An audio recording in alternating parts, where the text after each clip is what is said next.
So, good morning, everyone. We are live today on Facebook with Captain Dhananjay Gole. My father, Mr. Anil Damle, will take this opportunity to do the formal introduction, after which we will start with the presentation. Meanwhile, if you could just give me a minute, I will check on the other device if the live is working properly.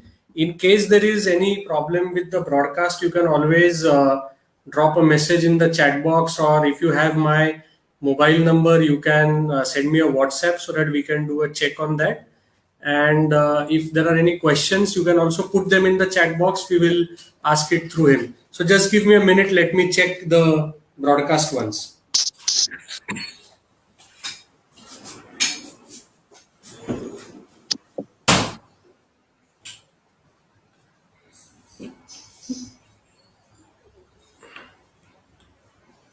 It's good.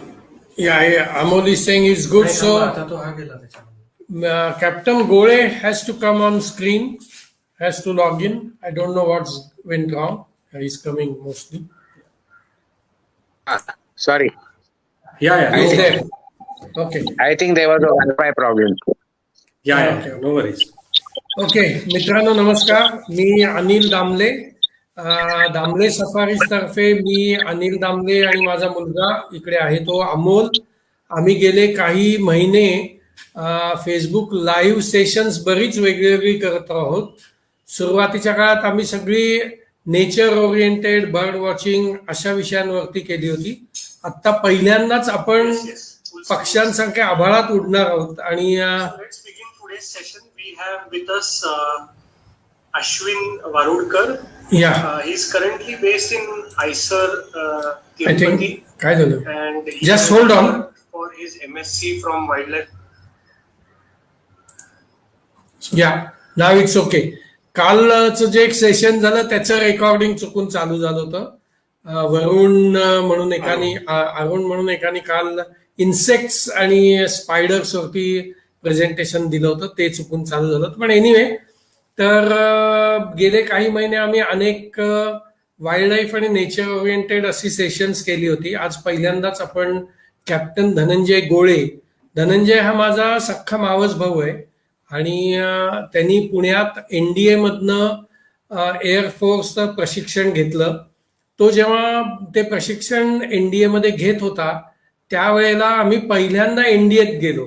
NDA काय चीज आहे ही त्यावेळेला आम्हाला पहिल्यांदा पाहायला मिळाली. मला आठवतंय तसं पासिंग आउट परेडलाही धनंजय तुझ्या आम्ही आलो होतो.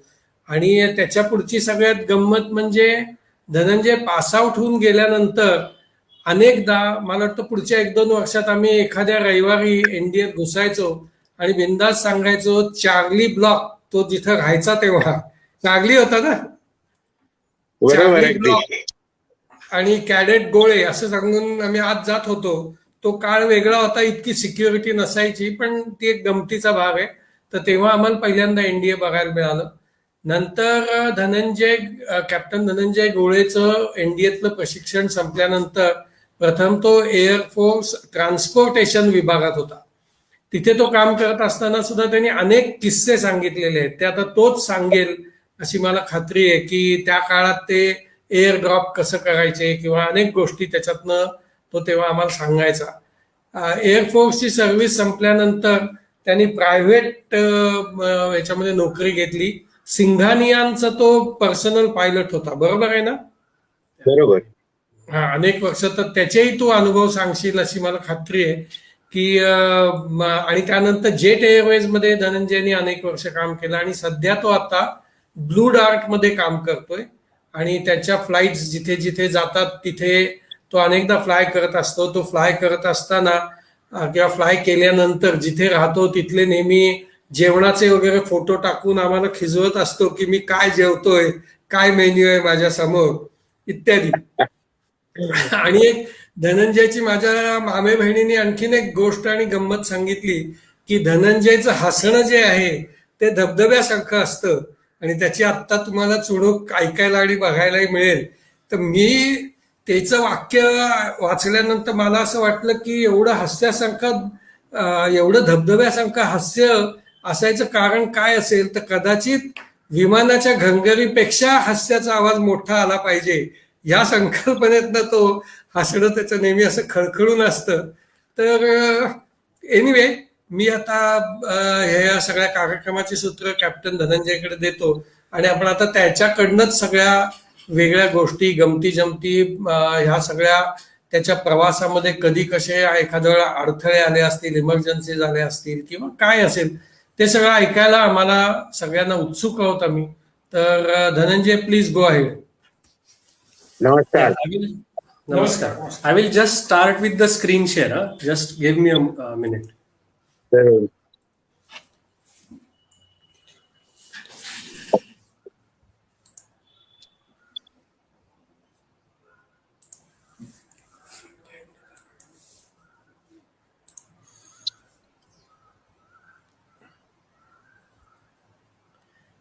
Is the screen visible to everyone now? तुम्ही तिकडे जाऊन मला सांगा, screen दिसतोय.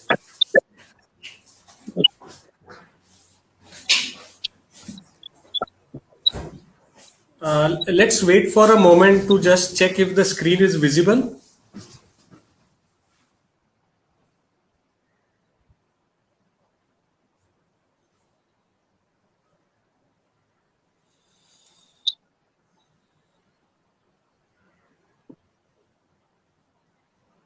Yeah, I think the screen is visible. We can start with the presentation. As we were discussing, that he graduated from the National Defense Academy from the 52nd batch. So before we go into the National Defense Academy days of his as a cadet, I would like to ask you a question. What was the turning point that made you prepare for this very difficult exam and crack it? खरं सांगायचं तर सुरुवात झाली होती वयाच्या 4थ्या का 5व्या वर्षापासून, where I actually wanted to become a train driver because right behind our house lived in Shivajinagar was the Mumbai-Pune railway line, and we used to watch the steam engines, the steam locomotives towing trains at Okay. that time. The electric engine had just been introduced, the diesel electric. Oh, But it was the steam engine that fascinated all of us. And there was a lot of evenings that we used to spend playing next to the railway tracks or around the railway tracks. yeah. But a couple of years later, there was a strange sound that started registering on the ears. Yeah. That did not come from the railway tracks. That actually came from the skies above us. You must remember, aviation was not such a common feature at that time, and one would hear an aircraft only occasionally. And when we Right. looked up, we used to see vampire aircraft from Air Force Station Loregaon near Pune flying Yeah. overhead. And Right. my uncles, two of them, both were in the Air Force. I had a cousin in the Air Force. And my most favorite uncle, the late Wing Commander Jayant Gole, he was flying vampires at that time. And Oh, I wow. had seen his aircraft overhead. And that, once I put my neck up, after that I never looked down. That is what actually inspired me to join the Air Force. Wow. It's very interesting. We never knew that, the from the steam engine, it went right up in the sky. And I do remember coming to your place, the railway line just next to it. Now I can relate to it. Absolutely. So the purpose thereafter became just to be a pilot. I never thought of anything else from the Right. time I was knee high. So, this leads to me actually a very different question is now we have so many coaching centers who also guide young people into the different competitive exams that NDA or other similar institutions of the forces might have. But back in your days, how did you get the proper guidance for it? And was it easy or you had to really navigate a lot of things to reach the right way of cracking the exam? There was one gentleman on what is that road near Deccan Gymkhana? Apte Road? Major Bapat. That's right, on Apte Road. Right. Right. Major Bapat used to run coaching classes for NDA examinations, Okay. and that is where I was introduced to what is expected from a Uh-huh. cadet. Okay. And the most, what should I say? The interesting part was Major Bapat was on a wheelchair, and despite Mhm. that, he did not let him limit himself, and that was something very, very admirable. He was Yeah. already 75 years old when I joined his classes, Okay. and to see the man full of so much energy, full of so much wisdom, made me understand that a serviceman is something very different. It's a very different category. Yeah. Yeah. And he was the most helpful because that's all I needed. I did not have to look anywhere else for Yeah. The inspiration was right there. that, right. Great. So I'll just take you to the next slide about gliders. You have mentioned that you did some gliding as part of the course, That's and right. looking at that picture itself, we can say that it is such a small flying machine. It is light, and this might be something that is the first thing introduced to any young pilot. Am I right? That was the process for Yeah. Air Force cadet joining the Indian Air Force through the National Defense Academy. But Right. doing gliding is not mandatory. It is Okay. just a mechanism for air experience. Okay. The National Cadet Corps at that time also had gliding for NCC cadets, Mm-hmm. and there is an interesting aside to this which I must tell you. Yeah. My Please. eldest my eldest sister Ravi Bala, she was the Yeah. first gliding pilot in the family. When she was in the NCC during her school days, she used Right. to go to Hansar for gliding, and Right. I had gone along a couple of times with her to watch that. Wow. And that was another source of inspiration for me that if my sister can do it, then I can also do it. Yeah, yeah, because we have always heard the stories about Ravi Balatia doing the gliding. So, yeah. And such a light aircraft, how challenging is it for a young or for a new person to hone the skills there? Very frankly, we always had an instructor sitting next to us. It's a two-seater. The one that Yeah, you see in the picture, it's a yeah. T6G Sedberg.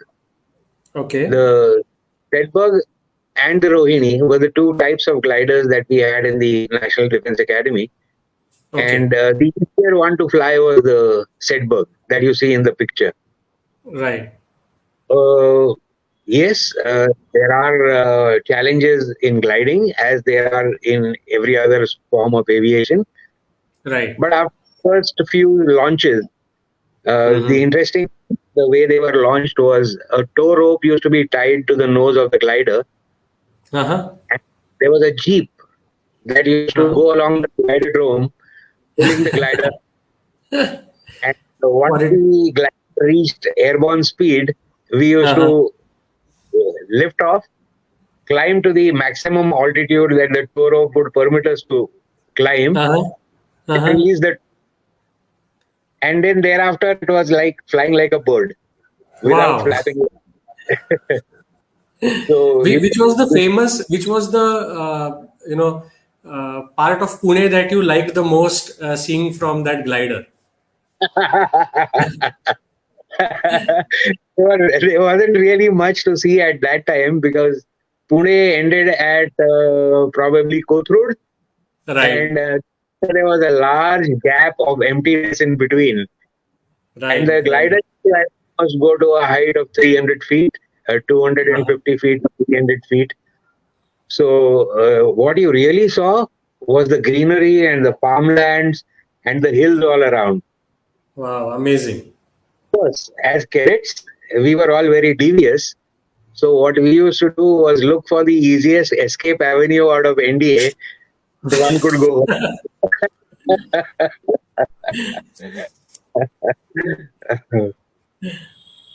It was fun. On this next slide, before we go on to the other question, as a common person or as a civilian, as you would say, we are always confused when something like this comes in the paper, HJT16, Kiran Mark 1. So, how does that nomenclature come in the place? Okay. It's very simple. The HJT stands Hmm. for Hindustan Jet Trainer. Okay, And the 16 is probably the 16th design of the trainer that was okay, finally approved and was certified for flying. okay, So that it comes about HJT 16. This was though not the first aircraft that I flew. Prior to this was another aircraft called the HT2, which stands for Hindustan Trainer 2. okay, That was the one with a propeller in front of it. This okay, was the jet that we flew. okay. And So, describing the second part of it, the Mark 1, yeah, this is the first model that was certified with the standard fitment. okay, Hereafter, if there were any additions that were made or modifications were made and the aircraft was approved for service, then it became Mark 2, Mark 2 Alpha, Mark 3, okay, etc. okay, okay. And this also you flew from the NDA or from somewhere else? All this The was first one. after NDA. Okay. After finishing 6 months, 6 terms in NDA, Uh-huh. we spent next 6 terms in a place called Bidar in Okay. Karnataka. Okay. At Bidar, we had what was called the elementary flying school. Okay. And at elementary flying school, we first learned how to run with parachutes on our back before we actually entered the aircraft. Oh. That that was the standard punishment given to any Air Force cadet for imaginary transgressions, if any. And that is where we learned to fly the HT2. Okay. I think And my then, next slide, no, it's not about the HT2. ah, no, then we come to the HJT16, which is the Kiran Mark 1. And this was based at the Air Force Academy in Dundigal, which is Okay. north of Hyderabad. And we spent another 6 months there. So 6 months Okay. stay in Bidar and 6 months in Dundigal. And that's when we got commissioned at the end of that 1 year Okay. into the. Okay. Okay. I Anything would else like that to, I. yeah, yeah. I have a question on this, as a cadet, as a young cadet, Uh-huh. that is, when he's selected in the academy, it is the first time that a youngster leaves his or her house and goes into a setup, and then you are suddenly, with people from all around the country.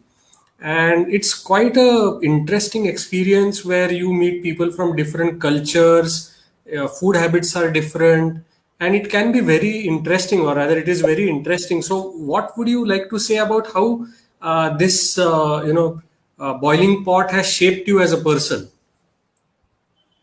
Well, actually, the whole idea of the National Defense Academy, uh, as per the wise fathers who established this unique place, Mm-hmm. was an integration of the three armed forces. Uh-huh. So that once we pass out and we move to our different service branches like the Army, Navy, and the Air Force, Yeah. communications between the three will be much easier. Right. But what founding fathers also did, incidentally, was they integrated the various cultures, species, and what you can say, the types of people that you come across in this vast land. You Right. rightly said that it is a melting pot, and Yeah. it melted us so well that today we all come out without realizing or without even considering who Yeah. belongs to which state, who belongs to what caste, what religion, what is their mother tongue. The common language Right. is Hindi and English. Right. And even South Indian from the most rural parts of the country Mhm. learns basic Hindi to the extent that he can abuse as well as a Punjabi.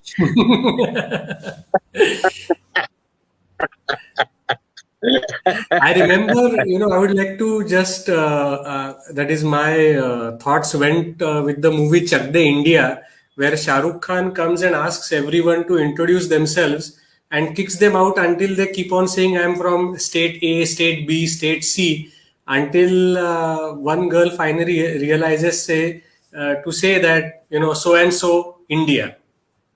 That's right. That's absolutely right. We just forget all barriers. I mean, Right. forget. We do not even realize that there are any barriers.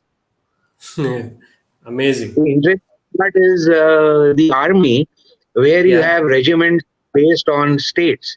You have the Yeah. Maratha Light Infantry, you have the Sikh Light Infantry, you have the Kumaon Regiment.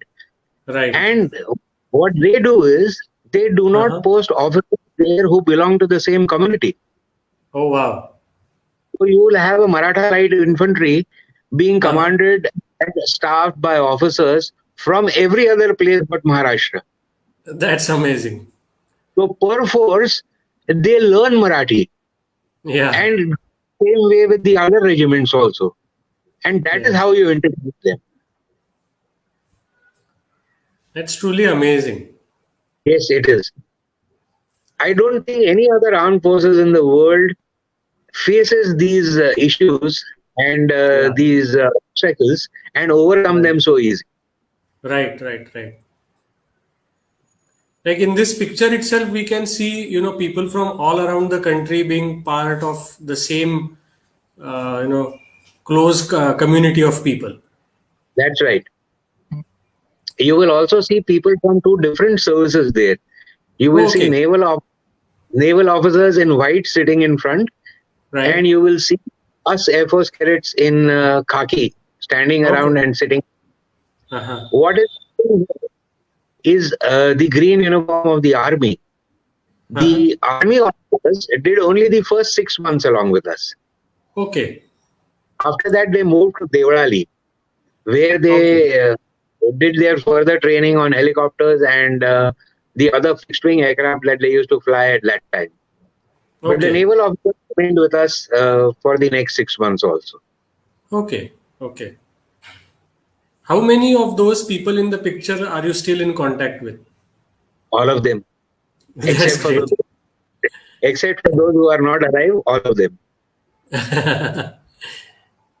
I'm sure And they we have must be reliving the moment, those days if they see this session. I would keep this slide as open and without asking too much about it, I would like to tell you, I would like to ask you about the picture on the right and then picture on the left of the screen. the picture on the right is from a camp that we had during the second term. That is the Uh-huh. first camp NDA cadets go to. That's Okay. called Camp Greenhorn. Greenhorn Okay. literally somebody who's new. Okay. So we were new to the armed forces way of life, and Uh-huh. this was one of the introductions to living on the land, living by the land. Okay. And we spent 3 days in the jungles next to Khadakwasla Lake on the Okay. northwestern shores of it. That was a permanent campsite for second term NDA cadets, Okay. where we did activities like tent pitching, trench digging, route marches, uh, being guards at night, all those kinds of activities. Okay. And Great. there was, of course, Pittu parades and climbing up Uh-huh. and down the hills in the surrounding areas. But the interesting part that you see in that picture, I'm on the Uh-huh. extreme right, Yeah. and the gentleman to my right, the person standing in between, is Uh-huh. today the Chief of Defense Staff, General Bipin Rawat. Wow. General Bipin Rawat was my classmate and my squadron mate in India from Charlie Squadron before Wow. he got relegated to the next term on medical grounds. Oh. So, which is how, and he also happened to be one of the youngest in my course, which is how Uh-huh. he managed to reach the exalted position of the Chief of Defense Staff. Okay. His merit, of course, helped him along. Yeah. Sometimes on a Sunday, if we happen to go on Khadakwasla or even to the backside of NDA, that is Pirangut or Bugao, we do see the cadets with punishment running on the hills. And those who must have done a good, must have listened to their teachers. We see them on Sunday on MG Road or Ferguson College Road with their proper uniform coming, and it's quite an interesting thing to see them Yes. in dressed very well, even on a Sunday outing. Yes. The academy insists on these two aspects. First, to toughen you up so you run along the ridges, and the Uh-huh. second is to make a gentleman out of you. The Right. gentleman from a wild teenager. And the uniform or the clothes that you see us out in Pune city Yeah. are called the muff. I don't know where that term originated from. MUFTI, the mufti. Okay. So you go out in a mufti, which is a nicely ironed gray colored trouser and an Yeah. off-white shirt, the NDA tie during the summer period, and in winters you will find people with a blazer on them. Yeah. And now understand what I was saying when we were doing gliding, that we used to look for the easiest access out of NDA, where no one would see you, because those who were not able to go out officially went out unofficially. From the, Dhananjay, you can uh, narrate one experience which you all had during Outie sir, when he was commandant, he had yes, visited Sinhagad once, and then what happened? oh yes, Admiral Auti was an admirable man, if I might play upon the word admiral. Uh, Royal in his appearance and royal in his behavior. The first commandant in NDA, to my knowledge, who came to office in a buggy, a horse, like the royalty of UK. Yeah. A very charismatic presence with his flowing white beard and his very officer-like bearing. And he was a man full of ideas. And one of the Oh, things that he introduced the cadets of NDA to was an exercise in the fifth term called uh-huh. Operation Sagar Pahad. Okay. So, what he did was he bundled all of us fifth termers in the train, sent us to Mumbai, from where we embarked on 3 ships of the Indian Okay. Navy. Okay.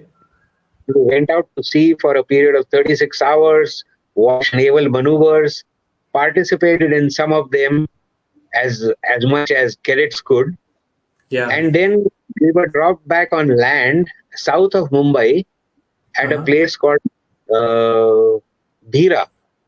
Dhira is Okay. a place of the Western Ghats where the Tata Power station is located.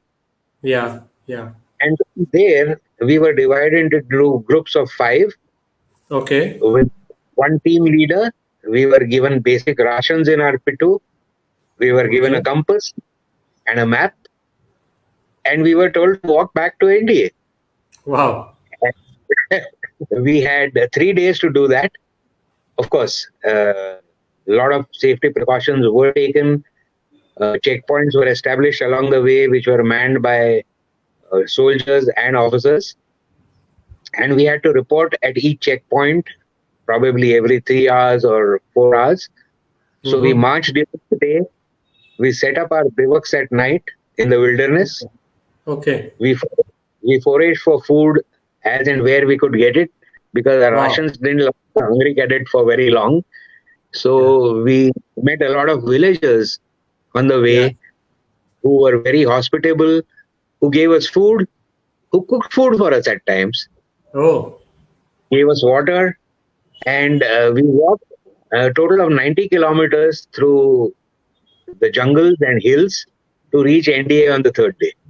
Wow. That was So a it was very something like the National Geographic Out in the Wild program or similar that they have. absolutely. Fortunately, we didn't come across very many wild animals. Yeah. I don't think there can be anything wilder than an NDA cadet let on his loose, you know. True. I must tell And you about the second picture that you see here, yeah, uh, because that is something that I have been wanting to mention. yeah. In the second picture, the person on my left, the only one in the army uniform, Yeah. is a true blue hero from my course. Okay. He was at the time a major, and name is Okay. Major Ivan Krasto. Okay. If you all Could you please say the remember, name again, please, because it wasn't clear. Ivan Krasto, Ivan Okay. Csto, Ivan Okay. Krasto. Okay. Ivan Krasto was part of the elite parajumpers regiment. I Hmm. don't remember the exact regiment number, but Okay. if you remember and recall an incident many years ago of a cable car near Shimla, where the cable snapped and Oh, passengers were stuck inside for more than 24 hours. okay.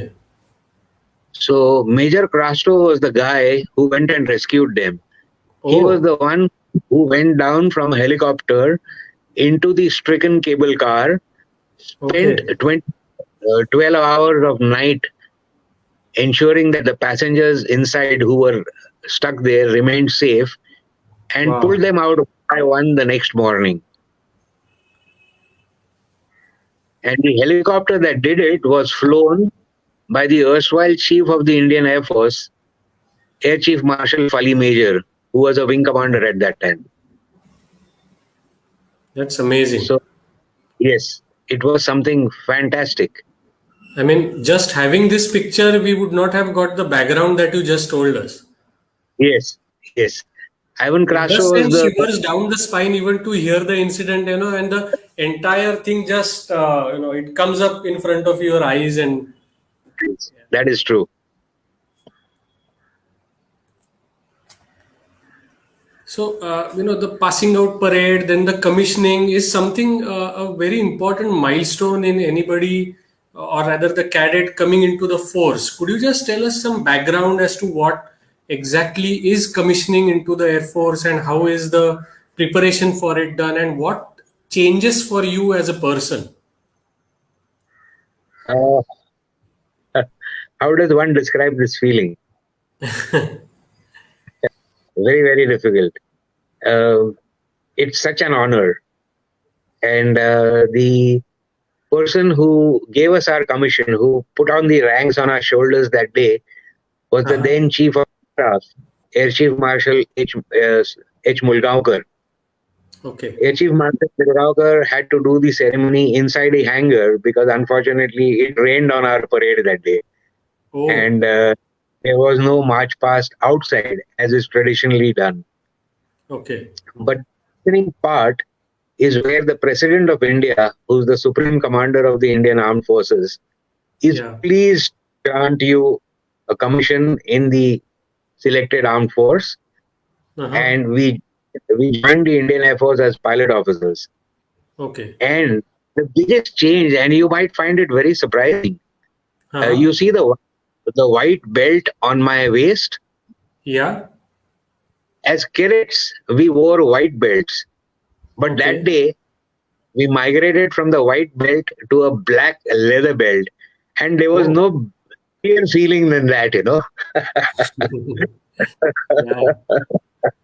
because now we were proper officers with Right. tips on our shoulders and a black belt around our waist. And so much of Yes, hard work into changing that normal white belt into a leather belt.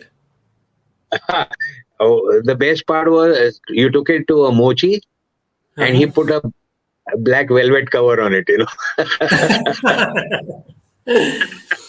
until he got the belt. Yeah. So actually, before we move to the next slide, on the commissioning slide itself, I would like to ask how now that one becomes an officer, but as a young Yeah. cadet, we hear so many stories of people feeling homesick and trying to get away from it and everything. I know there is a support system from your batchmates, but how difficult is it to go through the initial days so that then you can sail past the remaining ones? Uh, Very frankly, at that time, you were left to fend for yourself, apart from, of course, the support system that was there from your course mates. And yes, Yeah. the word course mate might not mean so much to people outside, because it could Right. mean somebody who's in your class in college, it could mean somebody who was your classmate in school. But a course mate in the defense institutions, especially the Defense Academy, is Mm-hmm. like a brother, mother, father. Yeah. You bond too much because you've undergone the same punishment, the same ragging, the same everything together, and Right. you've seen each other at your lowest points. So a course mate is somebody who is a lifelong bond. So that's why when you ask me whether I'm in touch with the remaining people in the picture, that is one of Yeah. the reasons why we are in touch with each other. Right. Right. Right. And though they formed a part of support system, but they were as mature as we were. They were not Right. more mature than us. So their Right. wisdom was also limited at that time. Correct. And unlike now, there were no counselors at that time. So the only Right. counseling that we got was a big drill boot on our backside as we rolled along the drill square outside the squadron. But that was a Right. good amount of counseling, because you knew that if Yeah. you did not stick there, that is the kind of harsh punishment you would get. Yeah. Yeah. But of course, there were some who still could not take it, and they left. We all probably in our first term, especially those who do not come from Sainik schools, Yeah. especially those of us who come directly from home, we Mm-hmm. all went through that feeling. But yes, Yeah. we managed to overcome Yeah. I think with the once the help of our overwhelming parents. feeling goes, then you start enjoying even the ups and downs, and then mature out of it. Yes, the first couple of months are difficult, no doubt about it. But once you cross that turning point, you're okay. You Right. go through it. Right. We discussed about you being a Air Force transport aircraft pilot. So, we hear every now and then that, when there is a cyclone or something happening, the Indian Air Force rescues or, airdrops food and all. So we know about the food aspect and the relief kind of aspect, but I'm sure that something very heavy, something very intricate might be going into that aircraft, which is very critical to be transported. So can you tell us about that? What exactly are the things that happen? Yes, of course. हे What you see in the picture, आधीचाच विषय हे झालं की सांग बसा या sorry please go on the aircraft that you see in the picture is an HS-748 Avro, which was based on a British aircraft called the Andover.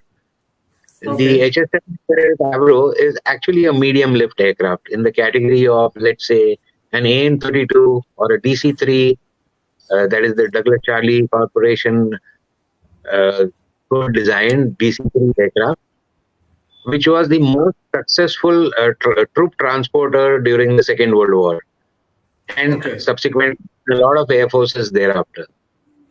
The DC-3 was an important part of the Indian Air Force also. It was part of 3 or 4 transport squadrons based along across the country. And basically, these medium lift aircraft are used for troop carrying, paratrooping, maritime reconnaissance, if required, and transport support roles.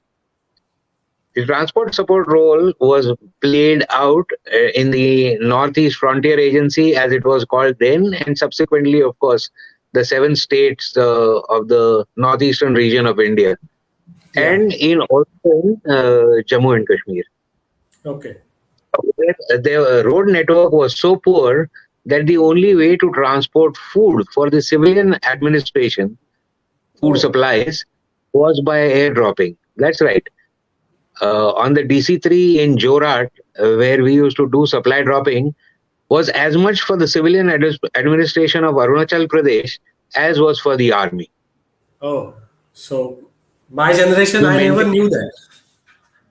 we maintained supplies for villages, we maintained supplies for army posts, and we also carried passengers, civilian as well as military, from what was Oh. called the advanced landing grounds in Arunachal Pradesh and Nagaland.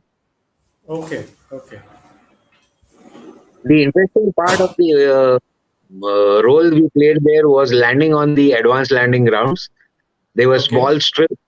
small strips of 1,000 yards each, that is 3,000 feet, where you went and landed your aircraft. There was a river at both ends with a steep drop, and your knees were shaking by the time the aircraft came to a halt. Of course, you didn't know why it was shaking, whether it was from the stress or whether it was from squeezing the brakes to stop the aircraft by the landing strips. Right. But that was very, very challenging and very interesting. Yeah. I On, never knew that even civilians used to be transported very easily or on a regular basis. yes, that's because otherwise they would have to walk for 7 days to get to any major town, at Right. least 7 to 8 days. So this was the only way they could come across. Right. Can you throw some light on what exactly is the role of a DC-3 aircraft? The DC-3, of course, is a museum piece today, but at the time when it was operating, uh, it did just about everything that a transport aircraft can do. All Okay. the roles that I said to you just now, the Yeah. major role was, in the Air Force was a transport support role. So where we used to do airdropping of food and supplies, we actually had no door at the rear where passengers used to get in from. The door used to be removed, and we Oh. used to carry a aircraft load of rations and five people, Jawans from the army, who used to Uh-huh. throw those bags out. They used to stack Oh. 5 bags, 6 bags at the door, and over the dropping zone, they used to kick those bags out. Oh. And yes, and we used to do about 5 or 6 circuits to empty out the aircraft to Uh-huh. throw those bags. And half the times, some of those bags landed in the jungles, they fell into the river. So unless you were very accurate, the Yeah. villagers went then till the next time an aircraft would go there. Right. Right. So it was a very critical aspect of maintaining the civil, what do you call, supplies. Today, what you Right. get through ration shops. So we were the flying ration shop for the villagers there, Right. Right. as much Any as also. interesting incident that you would like to, tell people about these sorties that you did? Uh, no one particular incident, but the whole flying aspect itself in the hills on the Dakota was a very, very challenging task. A, because of the weather that would change very rapidly, Okay. and B, we were limited to flying in those valleys only from sunrise to sunset. Okay. And after 10 o'clock in the morning, the weather used to get so turbulent that there were times when all the people on the aircraft, including the two pilots, were airsick. It was so, it was so terrible. But we still come that. And the third aspect was if you ever had an engine failure, Oh. because if you had an engine failure, the aircraft could not maintain altitude and would come Right. as low as 2,000 to 3,000 feet above ground. And then Yeah. you did not get a bird's eye view of the geography. So you Yeah. had to know terrain very well. You had to Yeah. know each river valley very well to be able to come out of the hills and come into the plains and land at Jorat. Right. Right. So that whole operation itself, per se, was a very, very challenging, interesting, and exciting operation. Absolutely. Yeah, those hills, it is a challenging thing even today when we are flying to the northeast. The Sure. way that network of hills all around, and then you suddenly have the airstrip, Yes. and the transport aircraft, such a heavy thing inside it. It must be really challenging back then. Yes. It's a change of perspective that does that to you. See, it's very Yeah, easy when flying above the hills and think, oh, there's nothing difficult about navigation here. But when yeah, you are low down, yeah, that is when you need to know every tributary, every river, every ridge, yeah. then you'll be able to navigate those, at times, the very narrow walls that the hills Hmm. create. Yeah.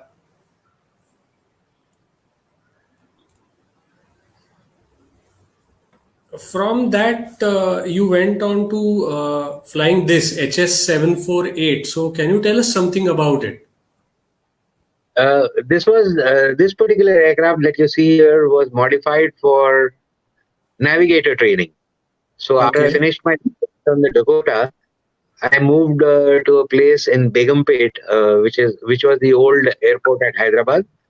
The Yeah. current airport is Hyderabad. The old airport was Begumpet. So the Yeah. navigation and signal school was based there.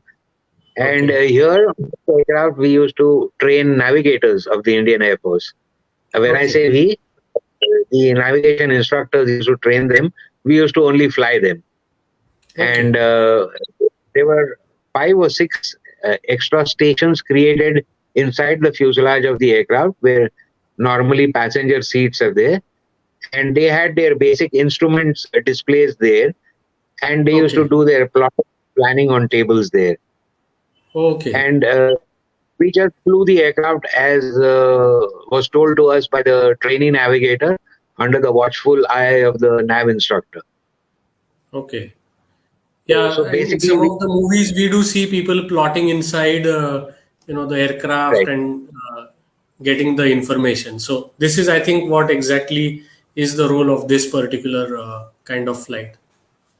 See, today navigation aids have improved tremendously. Technology from the late 80s and early 90s has changed the entire face of aviation, as it has changed the face of everything else, including the mobile that Absolutely. we are speaking today.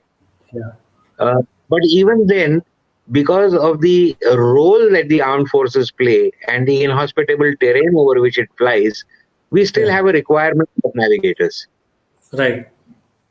which civil aviation no longer needed. Right. Yeah, it's a different ball game, totally. Completely different ballgame.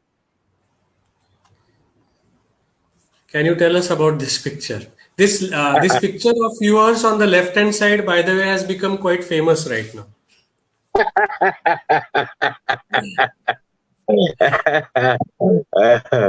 The one on the left was the young Rambo who had just been commissioned in the Indian Air Force and was posted at Air Force Station Gorakhpur.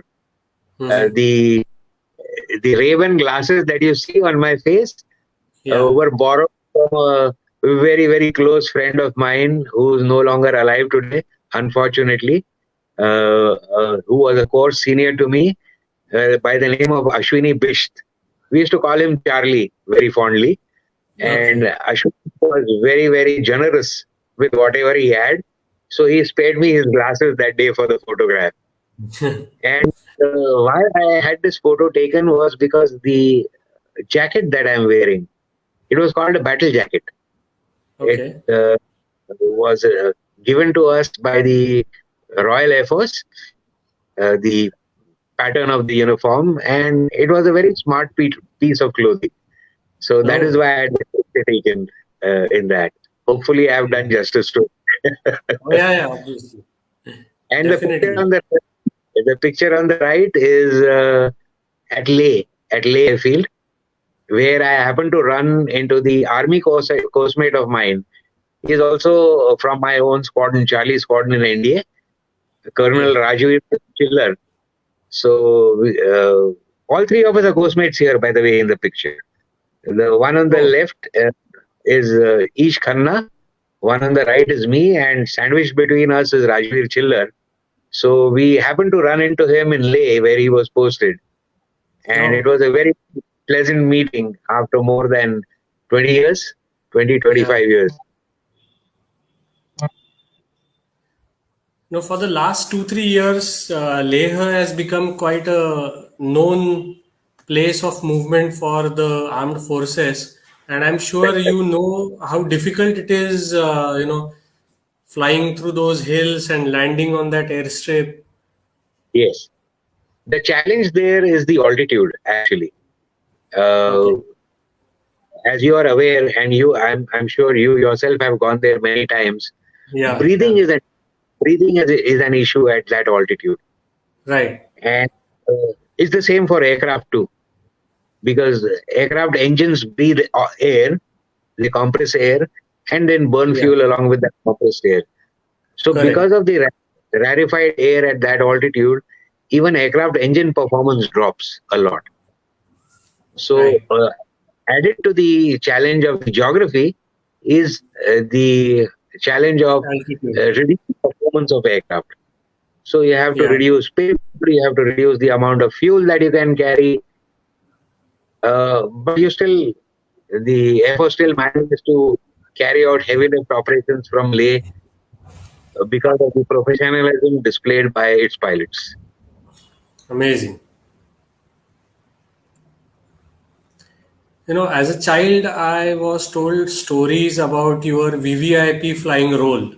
So, whatever you can disclose and whatever interesting things you can tell us, we are open with it. So yeah, probably it's so funny. I mean, people who are selected to do VVIP operations are supposedly the creme de la creme, the best Yeah, of the lot. But yeah. very frankly, flying VVIPs is the least satisfying job that one can ever do in the Indian Air Force. Honestly, I mean, the happiness that you see on the villagers' faces or the soldiers' faces when you drop supplies to them cannot compare to flying a VVIP or a VIP and doing a very smooth landing, and Yeah, getting a pat on the back from them. There's just no comparison. yeah. Yes, spent 6 years in this squadron, flying the Boeing 737-200, and we flew a lot of them. Uh, Starting from Rajiv Gandhi on his last election campaign, to Prime Minister Narasimha Rao, to Prime Minister Vishwanath Pratap Singh, uh, the two gentlemen who shared power for 6 months each, Chaudhary Charan Singh and I think it was Chandrasekhar. No, Yeah. Chandrasekhar and Chaudhary Charan Singh, I think. And of course, a lot of visiting heads of states and governments from Okay. I've flown the UK Prime Minister, the presidents of Kazakhstan, Kyrgyzstan, the president of Maldives, the Prime Minister of Bangladesh. So, yes, they were different experiences. But one thing in common was that we hardly ever interacted with the VIP. Okay. There was a in between called a liaison officer who did the coordination between the two parties. So we Okay. just flew the aircraft. Once the Yeah. cockpit door closed, we really didn't. It really didn't matter who was sitting behind. You knew your job. You had to keep conditions as smooth as possible. You had to maintain timings, including the touchdown time and the door open time, because Yeah. the entire protocol demanded that things happen minute by minute. Right. Right. So actually, before moving to the next slide, something just cropped in my mind while we are still on this, or we can just move the slide. Yeah, this would be the better slide to ask that question.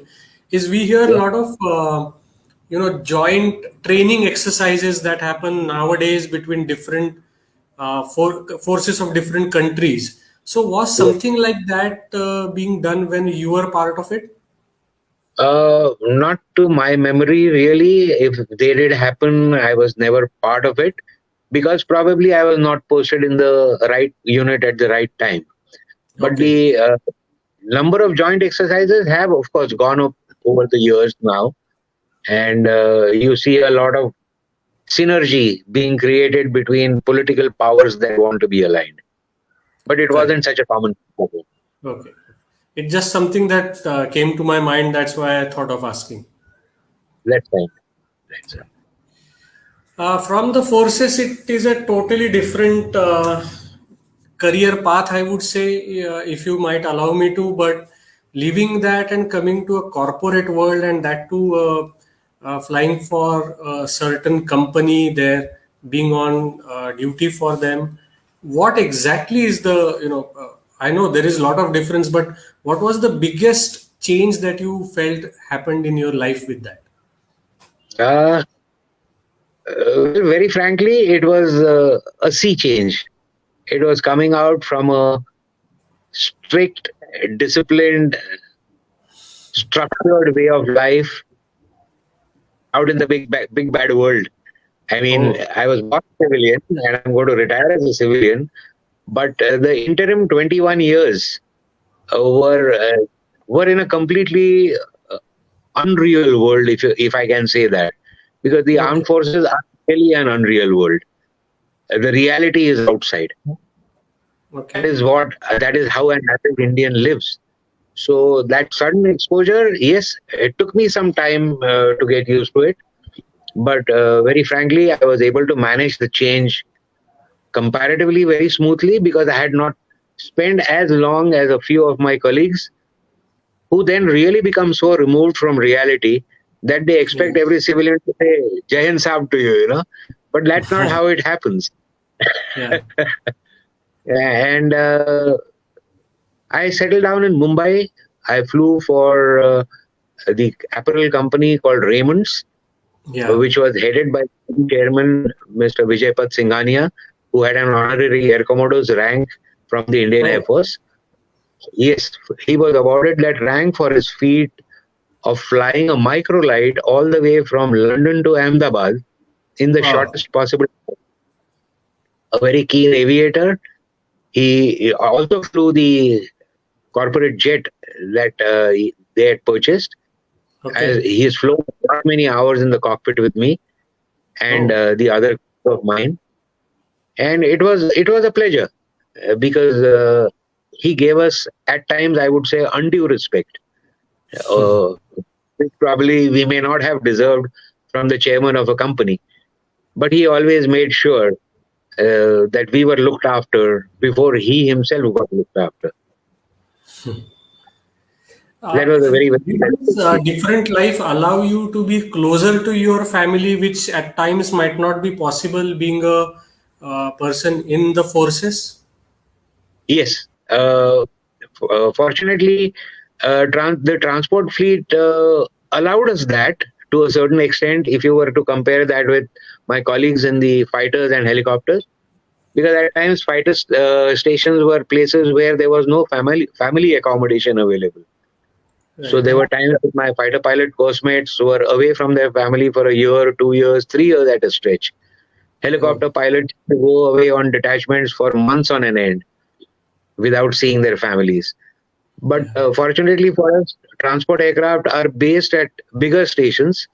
So, Uh-huh. yes, maybe we also went out on detachments and we also went out on commitments, but we were not away from our families for that long when you Okay. compare it to the other. But yes, coming to Mumbai, probably I got on the nerves of my wife a little more often by being there always. By the way, she is also online, huh? Thank you for warning me now.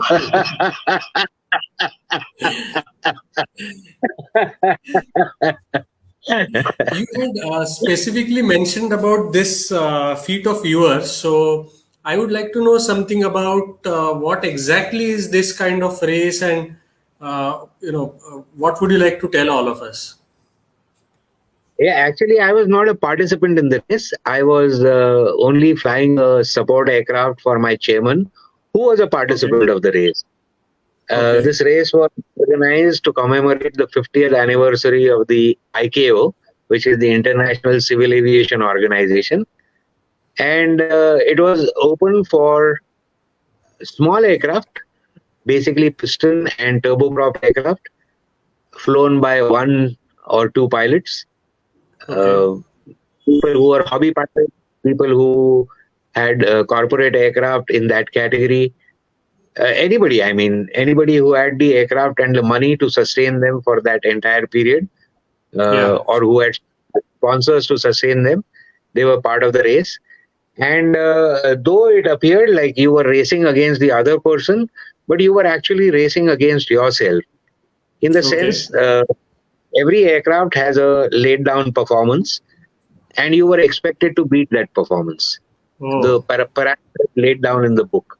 So, Okay. if it's just a faster flying turboprop aircraft went from A to B in a certain period of time, it did not mean that it won over a slower moving piston driven aircraft that went from A to B in a longer time. But if Okay. the piston aircraft was supposed to go from A to B in 6 hours and they managed to do it in 5 hours, 45 minutes, then they were actually the winners. Okay. Yeah, because That's that how was it. going to be my next question. So then what exactly would you say, why would you say it's a race? Yeah. So it's a race because day after day, flight after flight, each pilot was doing his or her level best to beat the stated performance of the aircraft. Right. And that took us all around the northern hemisphere through some very scenic countries. Fortunately, it was done in a period when the weather in the northern hemisphere is pretty good, because many of these aircraft did not have weather radar, they did not have long range radio navigation equipment, Hmm. and so doing basic flying. So, we in this flashy corporate jet of ours, we managed to help a lot of them at times with communications when they were Okay. lost, when they were unable to communicate with ATC, and we were up in the air and we heard them and we relayed messages for them. Wow. But it was a wonderful experience because all that was done over a period of 30 days. We got to see new places also, incidentally. Yeah. Before I switch on to the Jet Airways thing, the very concept of this particular Facebook Live came Yeah. with all of us nowadays. We have, as you were saying, that in initial days, you thought of the steam engine that ran next to your house, and that's how all of us have grown up. When we had to travel as children, we were taken by railway to a destination, and then we went on our holiday. But That's now right. flying by the aircraft has become, just like the other thing that, kids as small as 6 months, 7 months have already had a flight, when Yes. people would have had back then at an average age of maybe 30, 40, 50. We don't know, or not everybody had the opportunity of flying few years Oh, back. But true. now, going on a holiday means that you fly, generally speaking, fly to a destination and then start your holiday. And going Yes. to the airport, it's, there is a lot of interest that people have, the way they dress to the airport. And then finally, when you are in the aircraft, everybody would like to turn their neck and see who is the pilot. So that's the reason why I thought of the name From the Cockpit, because Yes. everybody has that interest. What exactly happens for our flight to go from place A to place B? I know that communication technology has gone up, but still, man behind the machine is so important. And there are so many people who always say that, when Captain Goe is there, there is nothing to be worried about.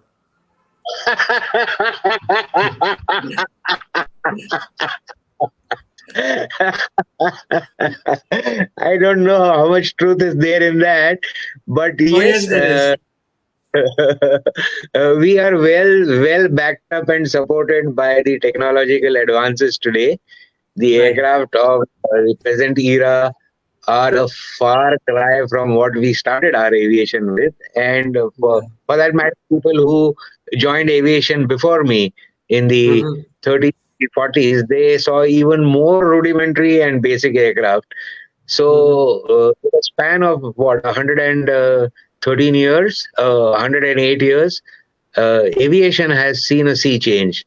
Yeah. But today, we fly a very, very reliable, very, what should I say, easy aircraft comparatively.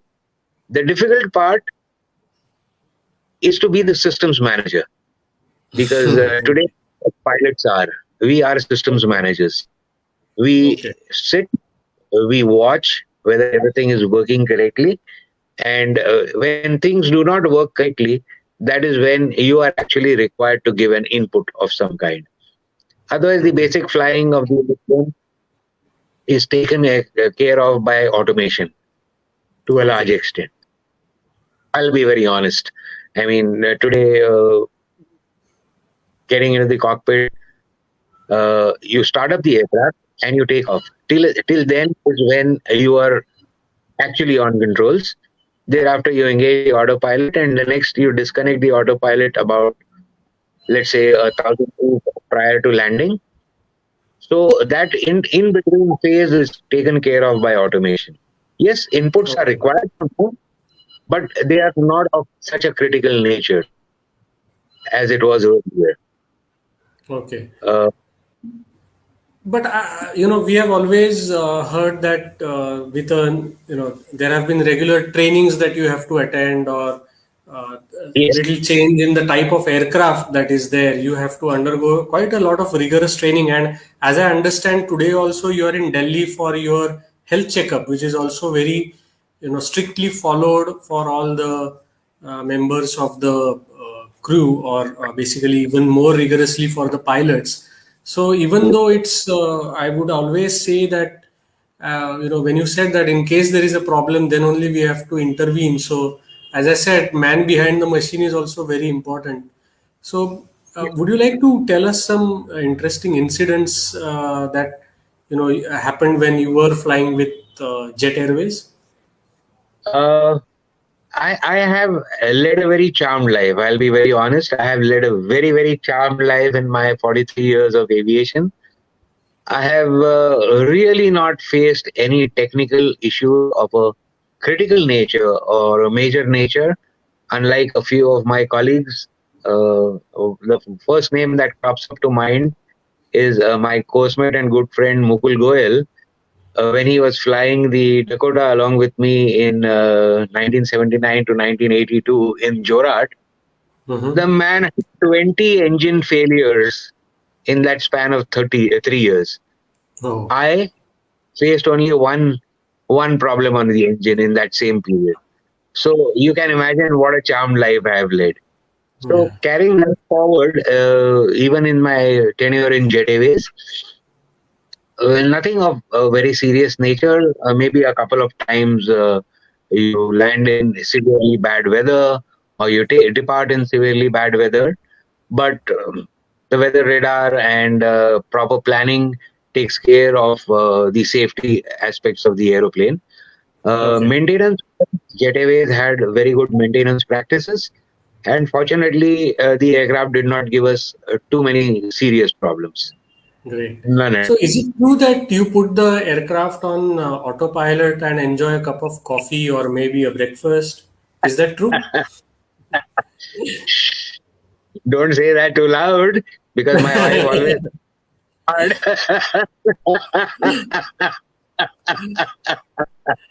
You had sent me this clip about an approach, so I would just like to play it for the audience. Okay. 50,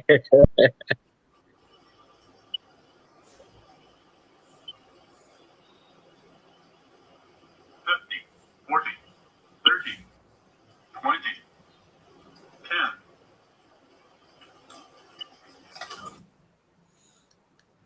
10. Everybody, I have experienced so many times that when there is a smooth landing, everybody is really happy, they have the satisfied face.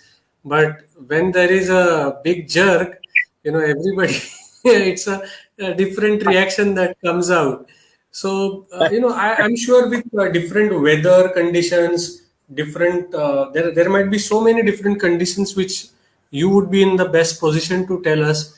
that what exactly are the kind of maneuvers that you do for a landing to be smooth? Well, actually, let me be very honest here. People always judge the entire flight on the basis of one landing. Yeah, yeah. But actually, the most critical phase of a flight is the takeoff. Is it? Because that's right. Because when you're taking off, you are extracting the maximum performance out of that aeroplane. Whereas in Okay. landing, you have a large reserve of thrust available to you to discontinue the landing in case required. See, Okay. because in a takeoff, you are starting the aircraft from zero velocity Yeah. to reach liftoff velocity. Yeah. And when you are using all the strength that the engines can develop, if I can put it in layman's terms, Yeah. all the strength, what we call the thrust that the Yeah. engines can develop. So you have no further reserve of thrust available. Whereas in a landing, you already have the speed. What you're Mm-hmm. doing is you're slowing it down by keeping the thrust low. So Right. you actually have a large reserve of thrust available to do an escape maneuver if required. And the Okay. escape maneuver is what you call a go around. Okay. In, in case the parameters that are required to be maintained on an approach and landing are not met for various reasons. It could Yeah. be because of wind, it could be because of visibility, it could be because of weather, it could be because of your own ability to Mm-hmm. overcome these adverse conditions. Then you always have the option of pressing the accelerator or opening the thrust and discontinuing the approach. Right. So actually, the flight should not be judged by a landing because there you are going down to meet the runway and the runway is coming up to meet you, and at times you meet each other a little too hard, and not Yeah. as softly as you would like. Whereas the rest of the flight is the takeoff part is the most critical aspect of any aviation feat. Yeah. And So then I think this is one of the most important takeaway of this session for a layman who always flies but judges it totally with a different yardstick. that's right. That's right. So now on the left, before we talk about some aerial views and interesting things that you saw, I want to focus on those flying hours. Well, I've got to show you something. Uh, like all As they religions, say, Rome wasn't built in a day. Uh, Clocking those many hours is not something easy. And when we were discussing running up to this particular live, you were saying, "Oh, I will land early in the morning, and still I will be fresh to do the presentation at 11." So I'm sure yeah, you did quite a lot of these things. So could you tell us something about that? yes, yes. What you see that those flying hours are in the holy book of aviation. Like all religions have their holy book, Yeah. aviators as a religion also have their holy book called the logbook. Yes, Okay. this is what it is. And I have 15 of these. Uh, Fortunately, I have timed everything so well that this is the last logbook that I will need up to the last page before I retire in December this year. I will not have to open the logbook. And yes, this flying hours today has an addition to it. I will be reaching about 22,000 flying hours by the time I retire. There are, of course, lots of people who have far many more flying hours than I have when they retired. But Yeah. this is quite a milestone, really, because in 43 years of aviation, if I can reach 22,000 hours, that's an average of 500 hours a year. And Yeah. if you take out the non-working days, it literally means that I have flown 4 days or 5 days of the week for a certain amount of time all Wow. my life. That's great. Yeah. Those It's like, amazing terraces that we can see. And by the way, unfortunately, we could not time any of our flights when you were part of that particular crew. I think we tried to do that I had once, tried once from but, London back to Mumbai, but we could but not match that, unfortunately. but my flight from USA got cancelled. Then my flight was diverted via Italy, and some mess happened that day. yes, I remember that. It was a shame. But I did manage to fly a few other family members, and that was a very happy experience. Yeah. No, then you have some amazing pictures that you could take. And I would like to ask, which is the most beautiful landscape that you find that you saw from while flying? Turkey. Turkey wins hands down, closely followed by Iran. Oh, Unfortunately, visibility over Iran most of the times was very marginal because of okay, a lot of dust in the air. But okay. on good days, Iran has the most fabulous geography that I have seen anywhere I have flown. And then, of Oh, course, Turkey. Turkey is just naturally blessed. It's yeah, very it is. beautiful. And you Uh, often nowadays go to Turkey. I have seen your some photographs, isn't it? that Yes. we flew with Turkish Airlines for close to 2 years between Yeah. 2014 and 2016 when I was with Jet Airways, and we had 3 aircraft wet leased to the Turkish Airlines. So that was a nice experience. But geography-wise, yes, I'll say Turkey. Then we come to this slide that my dad was talking about. After your flight, you generally, put some amazing pictures of the meals that you are having and that you are cooking or having in a restaurant. So I think that cooking is something that you use as a de-stressing thing uh, very routinely. Yes, it's very therapeutic, and it also helps me pass my time. Right now, like when I'm a post bachelor in Bangalore, staying away from my family, it helps me pass my time to keep me occupied during the day. But yes, I've learned to do it because I love food. Who Yeah. doesn't love food?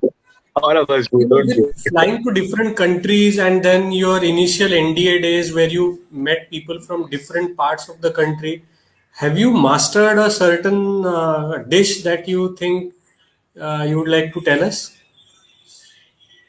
Well, what I have actually mastered is not something that I had encountered during my NDA days or the integration days, as you call them. But I have learned to cook Thai food very well, Yeah. and that's only because they have the most amazing street food that I have ever eaten. It Yeah. is just this world. And unfortunately, if you're not a meat eater, then maybe you may not like the smells that go along with the Thai food. But if you are a meat eater, oh, there's nothing like it. There's nothing like Thai food in the world. So next time when we meet, Thai it is. Thai it Yeah. is.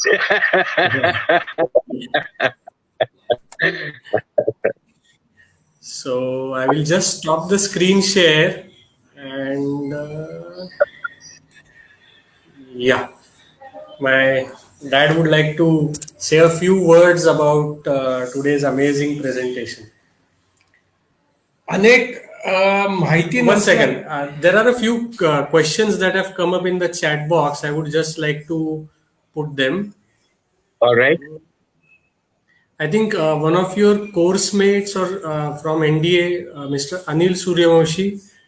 Ah, he's not my coursemate. He's my senior. He's Yeah, my he has favorite said hello to partner. you. He was the man. Okay, you talked about support systems in India. Yeah. This man was the rock solid support system that I had in NDA. Oh, For the 2 terms that he was there, he was a fifth termer when he was a okay. fifth joined, so he was there for 2 terms with me. But this was Okay. the man. made sure that I stayed focused and I stayed in it. Okay. Then there is one more, Mr.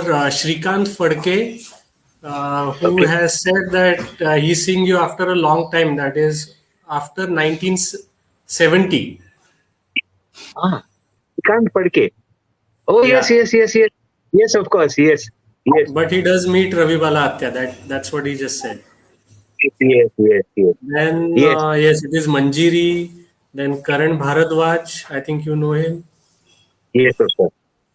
Then Himanshu Navalgul. Yes. Ravi Balata is husband. Yeah, yeah, yeah. Then Meena Latte, yes.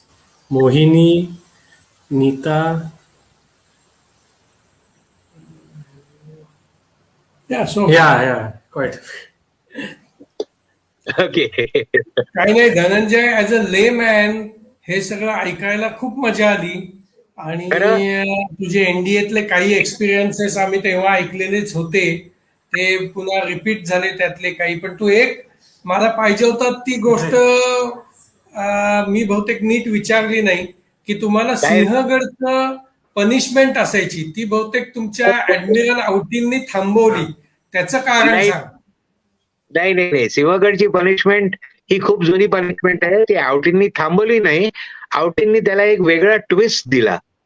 हा, ते साधारण पहाडचा जो exercise मी बोललो होतो ना, तर त्यांनी सांगितलं साधारण पहाडच्या प्रिपरेशन करता तुम्ही सिंहगडला जाऊन या. बर बर बर. To be physically ready for that. कारण 3 दिवस आम्ही जवळजवळ तेवढंच अंतर रोज रिपीट केलं. अकॅडमी मधनं चढून परत येईपर्यंत जेवढं अंतर व्हायचं दॅट वॉज अबाउट 30 किलोमीटर्स. सो तेवढंच अंतर आम्ही 30 किलोमीटर अ डे साधारण पहाड एक्सरसाइज वर केलं. So he gave that a slightly different twist. Okay. There are two questions which I missed out actually. One is from Karan Bharadwaj. When you are Yeah. flying, what time zone do you use? Tell him I use the time zone where I am most comfortable. म्हणजे झोपायचं असलं तर झोपतो, जागा राहायचं असलं तर जागा राहतो. Then your friend Anil Suryavanshi has asked, have you done any belly landing? Fortunately, no. But I have done a single leg landing once when I was a cadet in Bidar. मी training flight वर होतो with my instructor. I think it was my third or fourth flight on a powered aircraft. आणि after landing the left undercarriage sheared off. Oh, So the aircraft tilted and landed on its wingtip. Oh, I didn't even realize when the instructor took over controls of the aircraft, brought it to a stop on the runway. Hood उघडून तो केव्हा बाहेर पडला मी आपला बघतच बसलेलो होतो तरी. आणि बघ थोड्या वेळाने माझ्या खांद्यावर तो टॅप करून म्हणतो बाहेर नाही का यायचं की विमानातच बसून राहायचं.